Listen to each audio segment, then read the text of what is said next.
Hey, I'm back again. So I figured why not show you what I'm doing with the beans and the rice also. So the rice is simply cooking in my rice cooker. That's it.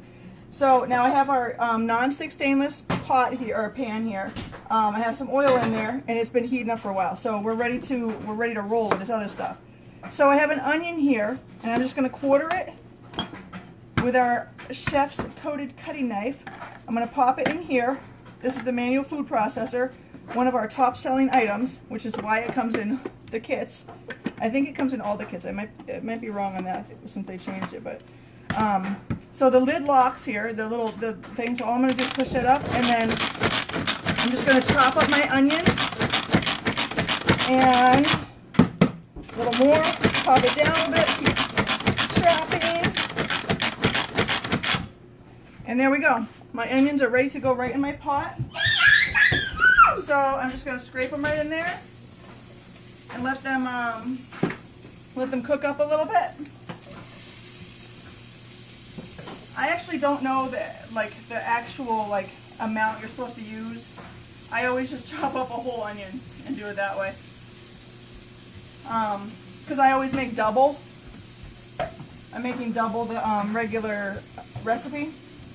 So I have the onions going, and now I'm going to also do the peppers. And usually I use a green pepper, but I don't have one right now, so I'm going to use yellow. And this is the quick slice, of course. You guys have seen this like 100 times because I use this thing all the time. So we slice them one way, and then we just dice them and throw them right in there.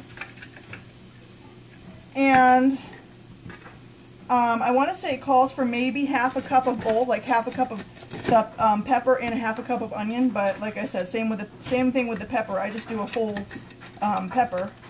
Whoops, there we go. Turn the other way, and we're just going to dice them right up. Pop them in there. And again, this is the quick slice, and this also comes in the new consultant kit.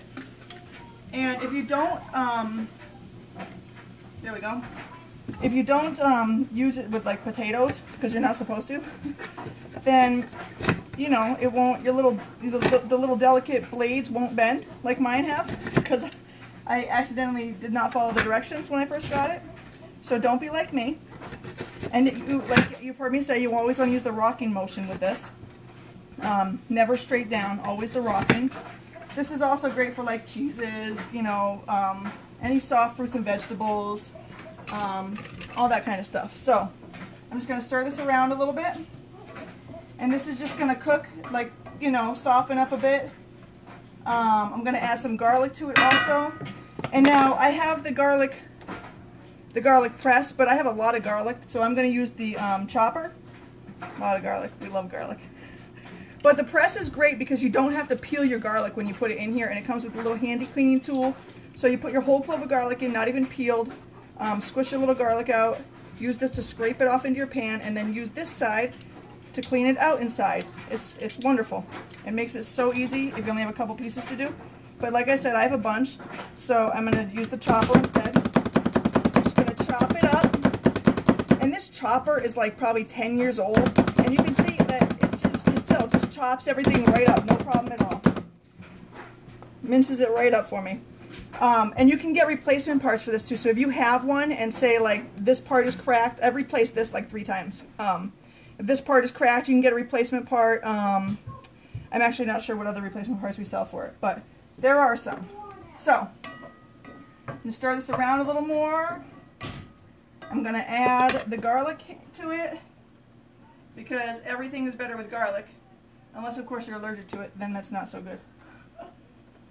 Oh my gosh, I'm missing a part in here. I knew it looked funny. Pampered, not perfect, right? Oh my gosh. I can't believe I just did that. Well, it still worked anyway, but I can't believe I just did that. There's a shield that goes over this and prevents this from happening. All the little garlic pieces are stuck up there, so if you have the shield on there, I knew it when I was saying there's replacement parts. I was like, why is there's more than just this. Yes, there is. The clear or not clear, the white part that goes around here is missing from mine. I cannot believe I just did that. Anyway, pampered, not perfect. So, like if you watched my last video, like I said there, you know, not super mom. So these are just going to cook up a little bit. They're going to soften up, and when they soften, well, there's a couple bigger pieces of onion in here that didn't quite get chopped like I wanted them to, so I'm just going to chopping them up a little bit. And this is just on, I'm going to turn it up a little bit. It's on a 2, but this is a gas stove, so a 2 is like sometimes a lot of heat. So I rarely cook things above a 2 on here. Alright, that's pretty good. So, I have 2 cans of beans. Like I said, I'm making a double batch, so if you want the official recipe, this is just the Goya black beans and rice. It actually comes on the back of the can, some of the cans. This, of course, is our, you've heard me talk about this too, our beautiful, wonderful can opener that I did not know how to use when I first started.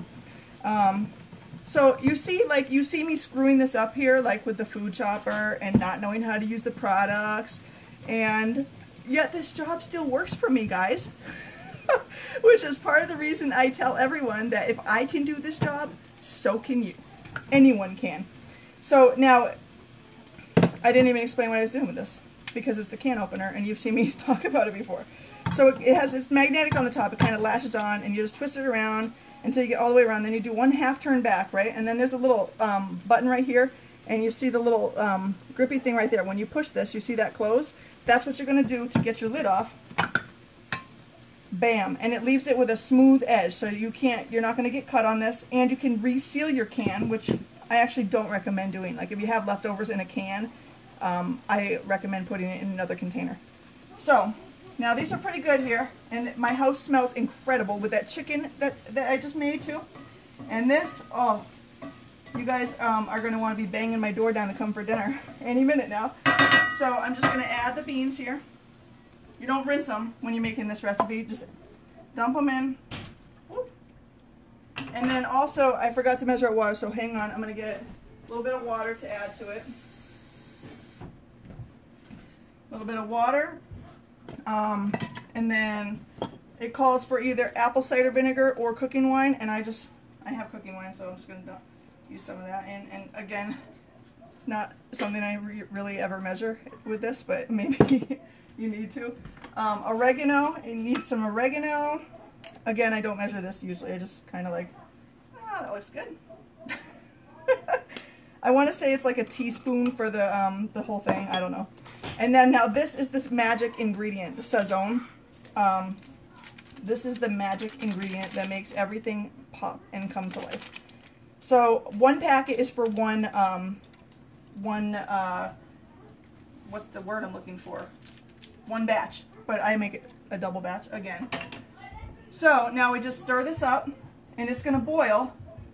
And when it comes to a boil, I'm just going to simmer it until it's to the thickness or not thickness that we like it. And my family likes it a little bit, like with a little bit of juice in it to put over the rice, but not too much. But this is another one of those things that I have to make double of because my family loves this. Every single one of my family loves this. Even Johanna loves the beans.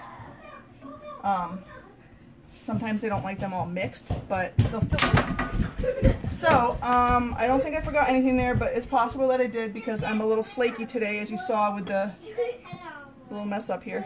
But if I think of anything I may have forgotten, I'll come back and let you know. So now, like I said, this is just going to boil, and then I'm going to turn it down to simmer.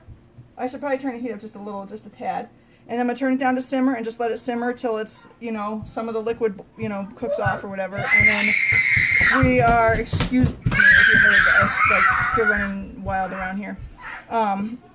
Anyway, so we're going to have the Belizean chicken with the rice and these beans with it, and I can't wait to eat. My house smells amazing. So I hope you guys all have a great night. I hope this helped you in some way, and if it did, then please share, and have a great day. Bye.